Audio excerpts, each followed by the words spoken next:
Hi అండి. Welcome to Anita's world. ఈరోజైతే నేను పానాసోనిక్‌లో ఎలక్ట్రిక్ రైస్ కుక్కర్ అయితే తీసుకున్నానండి. 2 బౌల్స్ వచ్చాయి. అయితే ఈ పానాసోనిక్ ఎలక్ట్రిక్ రైస్ కుక్కర్‌లో బౌల్స్ ఇంతవరకైతే జర్మన్ సిల్వర్ బౌల్స్ ఇచ్చేవాళ్ళు. ఇప్పుడైతే స్టీల్ బౌల్స్ వచ్చాయండి. జర్మన్ సిల్వర్ వాడటం అంత మంచిది కాదని మనకి చాలామంది చెప్తూ ఉన్నారు. దానివల్ల రకరకాల డిసీజెస్ అయితే స్ప్రెడ్ అవుతూ ఉన్నాయని చెప్పారు. అందుకని చెప్పేసి స్టీల్ బౌల్స్ ఉన్నాయి తీసుకున్నాను అనమాట.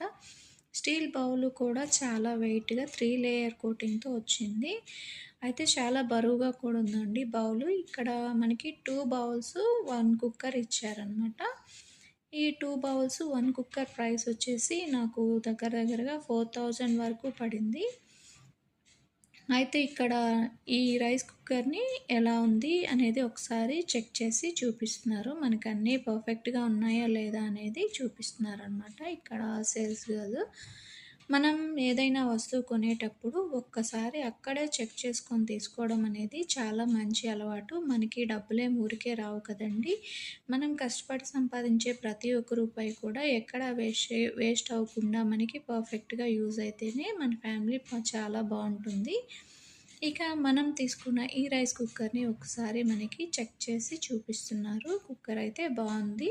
బౌల్స్ కూడా చాలా మందంగా, బరువుగా బాగా వచ్చాయన్నమాట. కానీ స్టీల్ బౌల్స్ వాడటం మంచిదా?